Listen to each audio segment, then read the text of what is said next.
Посинокешниот хаос на улиците во Белград утринава пустош низ градот, скршени излози и клупи откорнати со обраќајни знаци. Српската полиција рано изутринава им стави крај на повеќе часовните протести во Белград, кои почнаа по најавата на српскиот претседател Вучич дека ќе биде повторно воведен полициски час во земјата поради коронавирусот.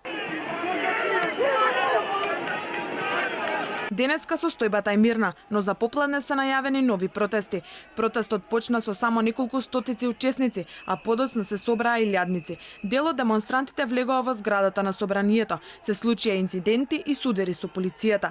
Демонстрантите фрлаа со јајца, камења, пластични шишиња и факели кон полицијата.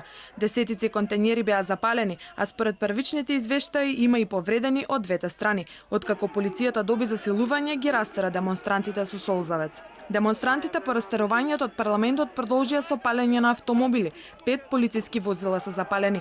Според информациите од српските медиуми, екипите на брзата помош интервенирале повеќе од 20 пати во текот на ноќта, а повредени се 43 полицајци и 20 на цивили. Приведени се 23 лица. За полицијата во Белград нема дилеми. Познати се и организаторите кои го иницирале влегувањето во собранието на Србија.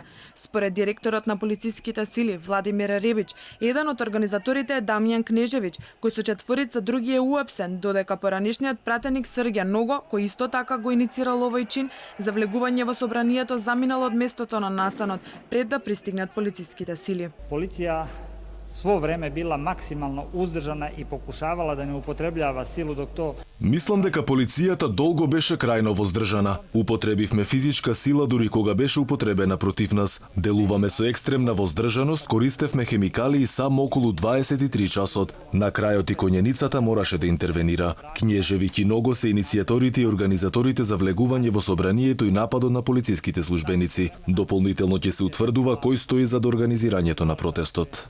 Инаку бројот на починати од инфекција со коронавирус во Србија достигна рекорд. Непосредно пред најавата за повторно воведување полициски час беа регистрирани 13 смртни случаи за 24 часа.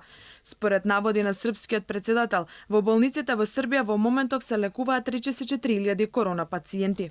Забраната за собирање на повеќе од 5 лица во затворен простор и на отворено стапува во сила од денеска во Белград, а полицискиот час од петок до понеделник.